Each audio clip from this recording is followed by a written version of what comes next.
साधारण 100 वर्षापूर्वीचा कालखंड. अवघ्या महाराष्ट्रामध्ये आणि भारतामध्ये कोल्हापूरची ओळख ज्या नावानं होती ते नाव म्हणजे राजश्री छत्रपती शाहू महाराज. आणि 100 वर्षानंतर असाच कालखंड आलाय. फक्त आत्ता मुद्दा आहे तो म्हणजे निवडणुकीचा आणि साध आहे त्याच घराण्याला म्हणजेच श्रीमंत छत्रपती शाहू महाराज यांना. नमस्कार, मी स्वप्नील पाटील आणि लाईव्ह जनमतमध्ये आपलं सर्वांचं स्वागत आहे. या व्हिडिओमध्ये आपण पाहणार आहोत ते म्हणजे कोल्हापूरच्या लोकसभेचं रणशिंग. नुकतंच शाहू महाराजांचं नाव कोल्हापूरच्या लोकसभेमध्ये चर्चेत आहे. तर महायुतीकडून समरजित राजे यांची एंट्री जवळपास निश्चित झालेली आहे. समरजित राजेंची एंट्री आणि त्यामुळं विरोधकांना त्यांची एंट्री ही जड जाणार याची 3 कारणं आपण या व्हिडिओमध्ये पाहणार. सतेज उर्फ बंटी पाटील यांनी शाहू महाराजांना कोल्हापूर लोकसभा रिंगणात उतरवलं आणि त्यामुळं त्याचे काय परिणाम होऊ शकतात हे आपण यापूर्वीच्या व्हिडिओमध्ये पाहिलेलंच आहे. हा व्हिडिओ जर कोणी पाहिला नसेल तो डिस्क्रिप्शन बॉक्समध्ये त्याची आम्ही लिंक देतो, ते तुम्ही नक्की पहा. तर याला काउंटर म्हणून विरोधक म्हणजे महायुतीकडून एक नाव चर्चेत आहे जे की आता लोकसभा निवडणूक रिंगणात असेल ते म्हणजेच राजे समरजित घाडगे. समरजित घाडगे जर लोकसभा निवडणूक रिंगणात उतरवले तर पहिलं कारण जाईल म्हणजे विरोधकांना जड जाईल. त्याचं पहिलं कारण म्हणजेच त्यांचा असणारा जनसंपर्क.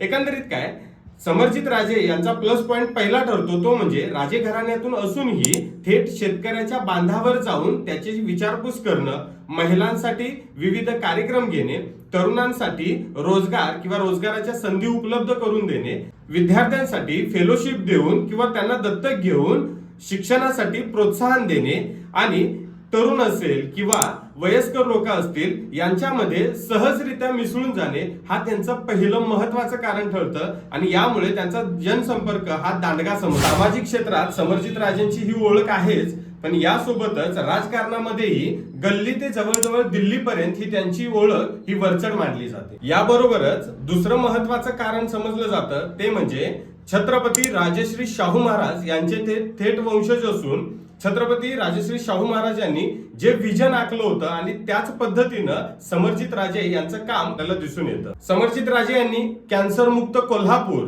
जलयुक्त कोल्हापूर आणि राधानगरीचं धरण, या राधानगरी धरणाचं उभ्या भारतामध्ये ओळख आहे. या राधानगरीला हेरिटेज दर्जा मिळवण्यासाठी केलेले प्रयत्न असतील, यामधून त्यांची विकासात्मक दृष्टी ही आपणाला दिसून येते.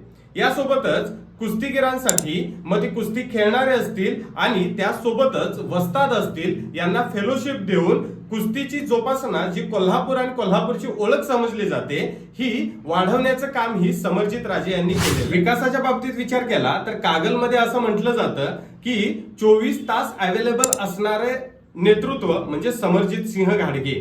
त्यांनी केलेली कामं ही विकासात्मक आहेतच, याबरोबरच शाहू कारखान्यामुळे त्यांची ओळख ह्या पूर्ण पट्ट्यामध्ये झालेली दिसून येते. हजारो लोकांना शाहू कारखान्यामार्फत त्यांनी रोजगार दिले. शेतीचा विचार केला तर ड्रोनने फवारणी असेल, मोठमोठे यंत्र आणून ऊस तोडणी किंवा इतर मशागतीसाठी यंत्रांचा वापर असेल आणि यासोबतच लोकांमध्ये जाऊन किंवा जनता दरबार मिळून थेट लोक त्यांना येऊन भेटू शकतात एवढा अवेलेबल असणारा राजा म्हणून त्यांची ओळख ही जनमानसामध्ये आहे. म्हणजेच काय, विकासात्मक दृष्टी घेण्याचं दुसरं कारण हे विरोधकांना जड. दुसरं महत्वाचं कारण आणि हे सर्वात महत्वाचं समजलं जातं ते म्हणजे कोल्हापूर लोकसभेमध्ये किंग मेकर ठरणारा विधानसभा जर विचारला किंवा तालुका विचारला तर तो तालुका ठरतो कागल. आणि कागल संदर्भातला व्हिडिओ आम्ही यापूर्वी केलेला आहे, तोही तुम्ही बघू शकता.